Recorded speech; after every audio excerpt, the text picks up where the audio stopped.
Ladies and gentlemen, a fine gentleman, we're talking about collaboration, a man who is a model, who's been collaborating, especially with young people. Anything we do, you will find him. We do events, comedy shows. He is a perfect collaborator. He's here. Anywhere you hear him talk, he will mention the Hanson Johnson of this world. However, anywhere, burial event, we will link it to the Hanson Johnsons of this world. And he's here to support not just the Hanson Johnson of this world, but all of us, the young people here. Please help me welcome the CEO of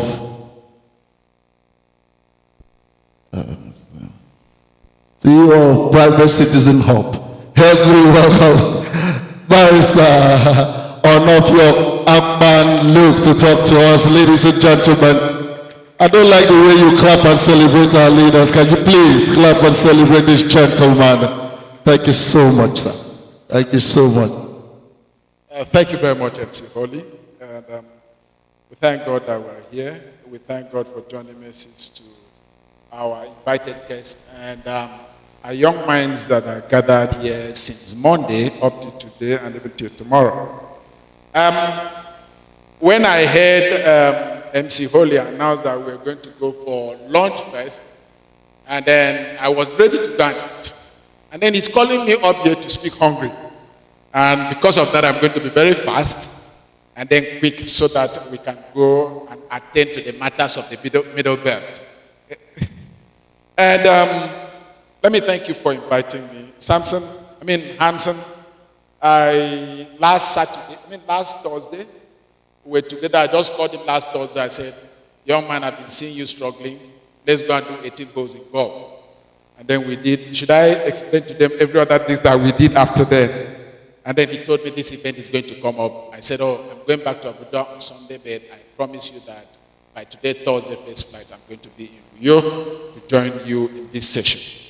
And I'm here. And let me thank my brother, Dr. Akpan, and the entirety of the organizers of this. This is a way to give back to your own community. And I'm so glad, I'm happy that you could come to give these younger ones the encouragement, the shoulders for them to climb. We don't take it for granted. Again, the second reason why I'm here, about a whole lot of people have accused me that we've invited you for this event since 2021, you've not showed up. And I told them 2021, 2022 were when I was struggling to become a governor. So I was more concerned about campaign rather than coming here. But right now, I'm a private citizen. And MC Holly, you are talking about CEO. I've gone back, I'm not a CEO of a private citizen. I'm a senior partner of a law firm. So don't talk as if I don't have work after office. And so I'm delighted to be here with you at the Akwa Ibom Tech with 2025. And I come not just as a guest, but as someone who has sat on both sides of the public-private divide, as a lawyer, legislator, policymaker, and as an advocate for youth-driven innovation. And so this conversation is very dear to my heart. I will cut short a whole lot of my presentation because I came in to listen to the government panel, and their thought represents part of my presentation. So I would only make a few points to strengthen. And then I listened to the panel of Daniel and Uche. And that represents part of what I have here. And then my own brother, Dr. Akban, came with the idea, under his thought leadership presentation, the idea of collaboration, which is still part of my own presentation. So I will skip through a few things that I start by saying that across Africa today, digital technology has become a powerful economic and social force. And we all know that. Even here in Akwa Ibom, I have met young men and women working from local communities in Ikorobasi, Eket, Isnobulu, Uyo, Ikorekpene, and other local government areas of the state. And I want to say that one of those persons who gave me what I could call the introductory lessons in digital literacy is the man I sat close to, Hanson Johnson of Start Innovation Hub. Everywhere I go to, I must mention his name because if not for him, The kind of things my children would be doing to me with my smart TV at home. And their PS5 game. I would only be waiting for them to return from school before I could operate those things. Ben Hanson, thank you that you taught me great things. And I've seen a Kingsley Atam out there. Those who came together and pushed for the Akwa Ibom State Youth Development Fund bill when I was the Speaker of the House of Assembly. And then they pushed me to try to get us to pass that bill, which by the grace of God we did. And young people who are doing great things here. So I'm saying that to underscore the fact that at every turn of the year, every turn of the week, every turn of the month, we have young minds in this state doing great things within the digital space. Now, my presentation is Shaping Tomorrow, the critical role of government policies in Africa's tech ecosystem development. And then I start by saying that what we've seen today, work is borderless and then is digital driven and is driven by imagination. With these good sides of the digital space, with this bright side, we have a few challenges that buttress its shadows. Africa remains vulnerable in key areas, from externally controlled digital infrastructures, which you know, which exposes us to disinformation and cyber manipulation, to internet shutdowns that silence voices and cyber fraud that undermines trust. These challenges and more inform public policy intervention, which is the crux of my own contribution to the knowledge in this gathering this afternoon. Now, the policy imperative, why government action matters. And I start by saying that entrepreneurial energy and innovation drive progress, but deliberate strategic government intervention creates the enabling environment for startups to scale, talent to flourish, and digital infrastructure to reach underserved population. In Nigeria specifically, the ICT sector contributed approximately 20% growth to real GDP in second quarter of 2024. And I will not bore you with those statistics. And then I want to say that effective and coherent government policies can help us achieve a few of these. One is create legal certainty for investors and entrepreneurs navigating complex regulatory landscapes. Two, take effort across MBS and levels of government to prevent duplication and maximize impact. Take, for instance, the banking sector today in Nigeria. You have different regulators. You have NDIC, and then you have the Central Bank of Nigeria, and then you have the Security and Exchange Commission. Each of them working in trying to regulate that space, working in silos. And so it needs a bit of regulation for them to coordinate so that we know who is doing what. For instance, with fintech, you would see SEC issue a directive, and then you see CBN issue another directive, and then those with innovative ideas are having challenges trying to comply to the requirements set by these different regulatory agencies. And so government policies, in a way, comes to try to help bring and coordinate this. Most importantly, it protects consumers while enabling innovation through balanced regulatory approaches. And mobilize resources at scales beyond private sector capacity, particularly for infrastructure. I've heard during the Southeast session, regional growth by Uche and Daniel, and one thing keep becoming a recurring decimal in their presentation: access to finance in a scale that will make each of these hubs compete with others in other clients. And I want to appreciate those who have made their contributions in this regard. I thank and appreciate all the sponsors of this event. But permit me, because every time I've seen it with Hansen, I've seen it with a whole other persons, permit me to single out PIN and their own contribution towards the growth of this ecosystem in Akwa Ibom State.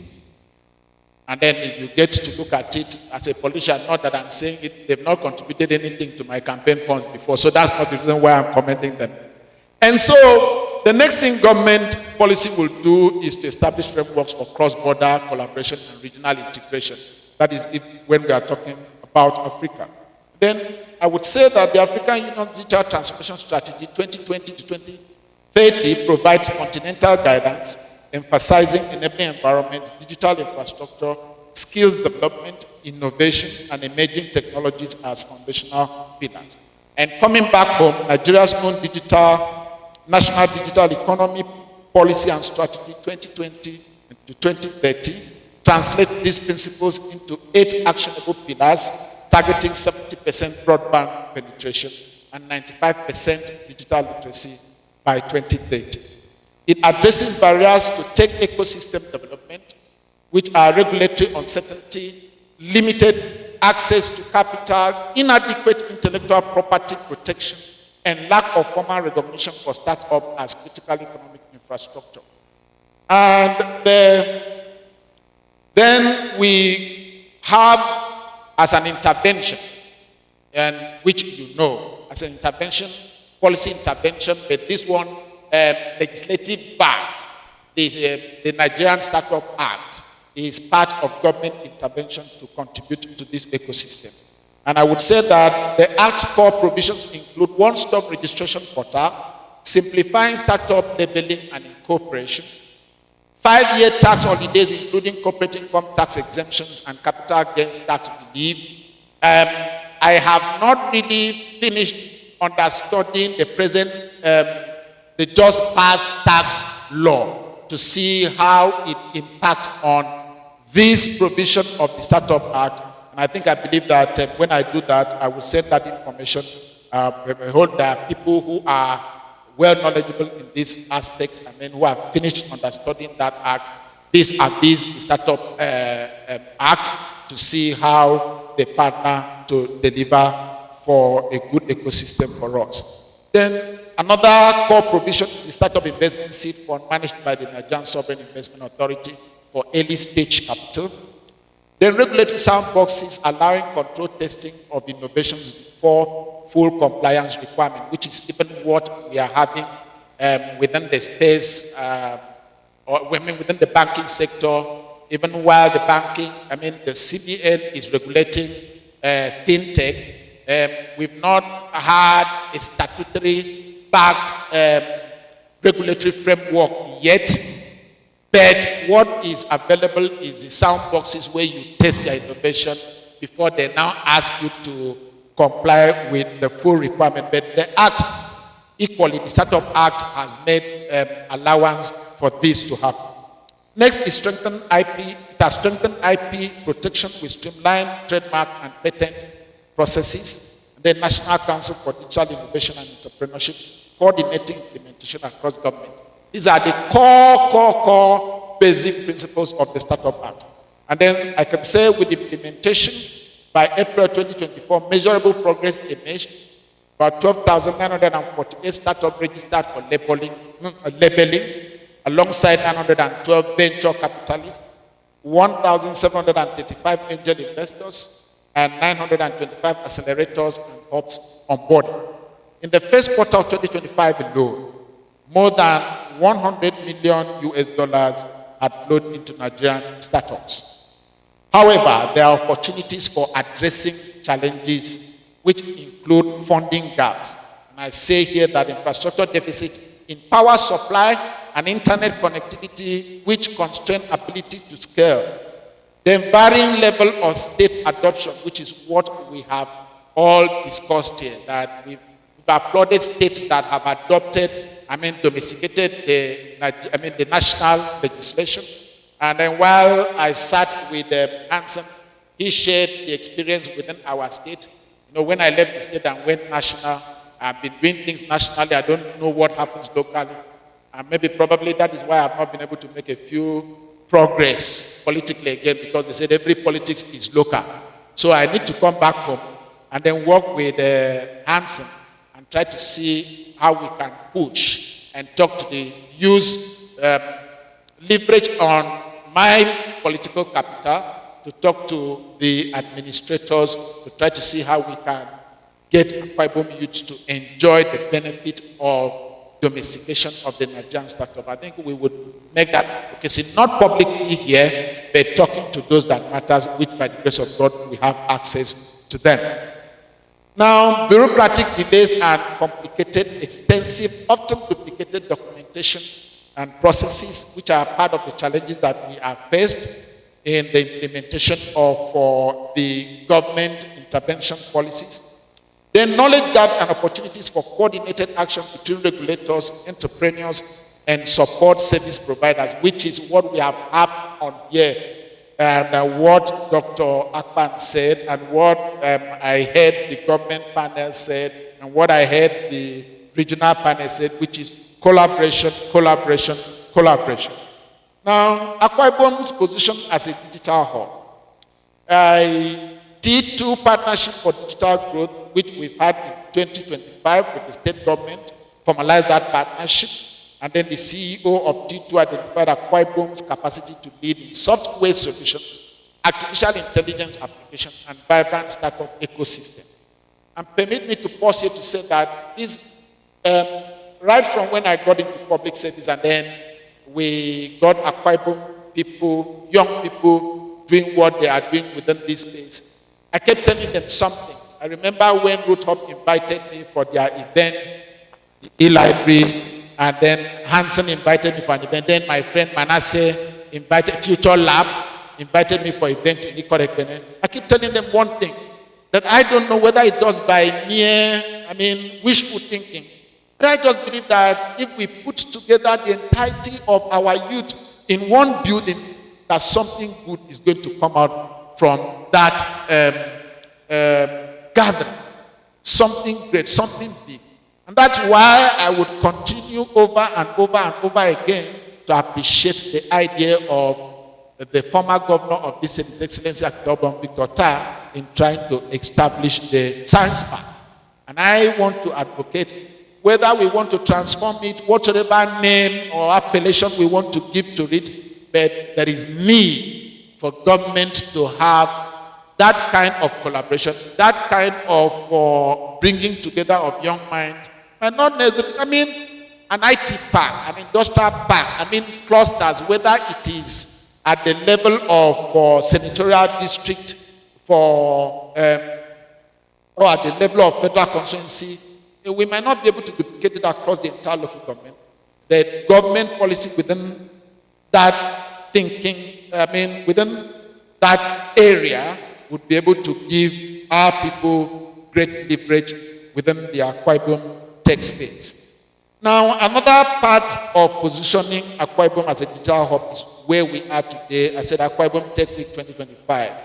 Said this annual platform provides opportunities for various stakeholder discussions as we sit around this table and see things from each other's perspective. Next, University Innovation Hub. As the then member of the University of Uyo Government Council, representing on vocation as the national president of the University of Uyo Alumni Association. And so during part of the tour of facility, I think sometime about 5 months ago, we were led to see the uniform, where we were made to understand that it's a UNDP funded project and it is a hub on its own. And I want to say that this is part of what has been put in place. For those who don't know, please take the benefit of going to University of Uyo and ask for this center. I saw a great studio for the radio people, the television, then the photography people, videography people. Then I saw a whole lot of workshops around there. And so I think this is something that we can take the benefit of.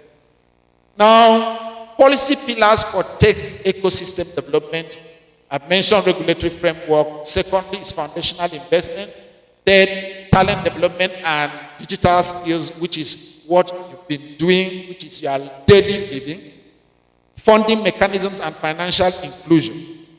And data governance and digital trust. I'm just mentioning the highlight. I have the full explanation on my notes here, which I will share with the organizers. I don't want to keep, I'm hungry myself. I don't want to keep all of us quite hungry, because when you have the energy, you can speak and speak and speak and speak. Six is public-private partnership and ecosystem coordination, which is, again, what we have been advocating for here. And I would pause to say here that because thriving tech ecosystem are the result of collaborative, not siloed effort, government policy must facilitate collaboration across public institutions, private sector innovators, academic institutions, and civil society. Policy interventions for coordination mechanisms for ecosystem development include establishing multi-stakeholder platforms like Nigeria's National Council for Digital Innovation and Entrepreneurship and our own Akwa Ibom State Tech Week, and foster collaboration, creating and supporting innovation frameworks and anchor institutions like innovation hubs, accelerators, and university technology transfer offices, develop and support sustainable business models. Now, with all that have been put in place by government, we still have challenges, which is why we come to sit down here to share ideas, share knowledge, and find a pathway forward to resolving these challenges. Part of the challenges we've identified, I have identified, is lack of sustained political will and continuity. It's a big challenge with government policy, not only within the tech space, but generally. Change of administration comes with change of policy. Change of administration comes with change of ideas. And so it makes it difficult for innovators to know the certainty of what they are going to expect in the next 10 years, in the next 20 years.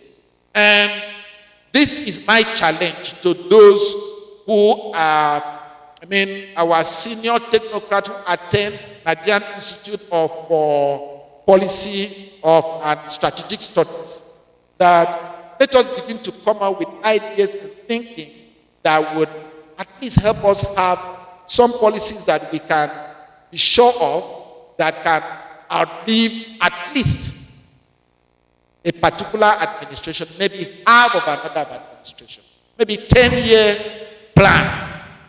And that's why I'm always advocating for legislative-backed policies. Pardon me if I am using where I have saved the more. Because it's difficult for you to go and amend the law.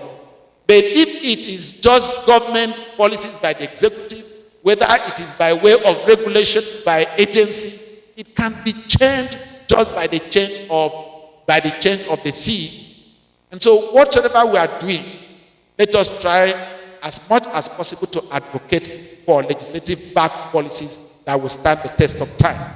The other one is coherence, coordination, and complexity, in which I said Nigeria's innovation ecosystem involves multiple federal ministries, state government, regulatory agencies, and international partners, creating coordination challenges. And how do we resolve these? I believe it's part of why we are sitting here. Now, I have to rush through that point because there's this point that matters to me a great deal. And I want you to listen to me concerning this point, and then it should not be taken out of context. One of the greatest challenges I have seen that has hampered innovation and growth is what I call law enforcement and tech misunderstanding. And I go forward to say, we have all seen headlines about the Economic and Financial Crimes Commission, EFCC, parading Yahoo boys in Akure, Ilorin, and here in Akwa Ibom. Some of you or your friends and colleagues may have been victims of those raids. In March alone, the EFCC reported over 130 arrests across Nigeria. Yet, very few of those cases were ever heard of again after the media trials. How many led to convictions? How many are innocent people caught in the wrong net? There are documented cases of legitimate remote workers and freelancers being profiled as cyber criminals simply because they work late hours by our own time or use multiple gadgets. Some have been harassed or detained because their neighbors could not reconcile their home-based work life with visible financial independence. These are the realities that many young Nigerians face every day. But I have a caveat. This is not just a social issue. It is a policy failure, one that reveals a dangerous gap in understanding between law enforcement and the digital workspace. The above position, I want to state clearly, the above position is by no means downplaying or casting aspersions on the genuine effort of the Economic and Financial Crimes Commission at weeding out criminals within our ranks. And I appreciate them for doing so, which has helped to distinguish those who are in legitimate pursuit of business intake and then dealing with the criminals. It is rather, for me, a call for a fight against cybercrime to be smarter, more informed, and more humane. Now I go on to bridging the gap. Too often, our brightest minds are building global solutions but remain disconnected from the policy-making processes that directly affect them locally. Whether at the local government, state, or federal level, young innovators must take interest in who governs and what laws they make. For instance, today, there is a law that has passed second reading in the House of Representatives, seeking to regulate fintech. Yes, it's a private member. The mix in it is that it's a private member bill sponsored by a member. We don't know whether government will adopt it, but as it is now, it is a private member bill. It's not an executive bill from government, which means that government has not indicated interest to establish that fintech regulatory commission yet. But whichever way, so that we don't get caught on our ways, we need to pay interest in the progression of that bill in the National Assembly. After the first reading and second reading, the bill will be subjected to public hearing. I want to urge everyone within the tech space to pay attention to the progression of that bill and make your own contribution during public hearing on what you think should be. Should we have another agency? Should we continue duplicating our bureaucracy? Or should we be strengthening the CBN, or strengthening a department of the CBN, or strengthening the department of the SEC to deal with emerging issues for fintech? These are the things that you will be able to make input and contribution to as this bill progresses from the House of Representatives and even to when it gets concurrent from the Senate. The idea that one is insulated from government because one works remotely or earns in foreign currency is a dangerous illusion. A single regulation, a tax policy, or a data law can change the operational reality overnight. This community must therefore organize itself to monitor, engage, and influence legislation related to technology.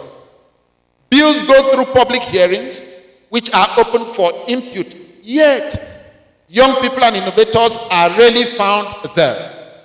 Many of you may not have known that the fintech, like I said, regulation bill has already passed second reading at the National Assembly.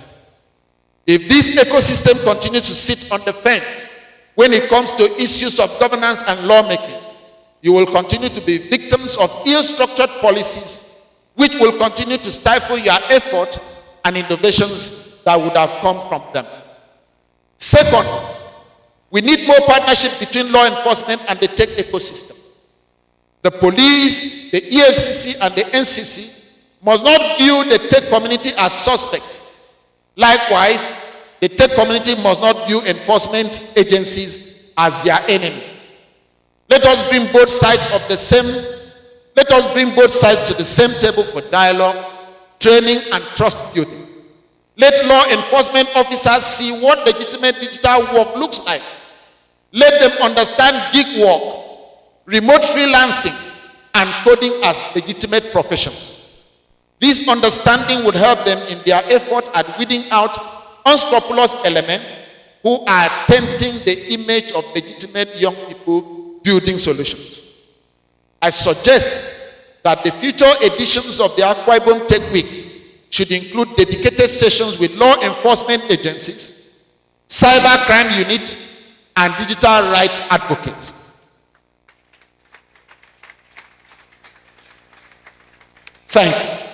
Let them see firsthand what our young people are building to make our lives easier and to earn legitimate wages. And now to my closing thoughts. Government policy shapes whether Africa's state potential becomes reality or remains an unfulfilled promise. For Akwa Ibom State, recent partnerships and initiatives position the state at an inflection point, capable of becoming a genuine regional digital hub as we double down on strategic investment in infrastructure, talent, funding, and ecosystem coordination. For Nigeria, the Startup Act shows what co-created ecosystem-informed policy can achieve with over 13,000 registered startups, improved access to capital, and growing international recognition. Yet implementation gaps remind us that legislation marks beginnings, not endpoints. Sustained execution, continuous stakeholder engagement, and adaptive refinement transform written policies into lived realities. Across Africa, the digital transformation imperative is clear. Governments that act decisively, investing in infrastructure, cultivating talent, enabling innovation through startup regulation, coordinating stakeholders will position their nations and states for 21st century prosperity. Those that today fragment effort or underinvest will watch opportunities flow elsewhere. Thank you for your attention.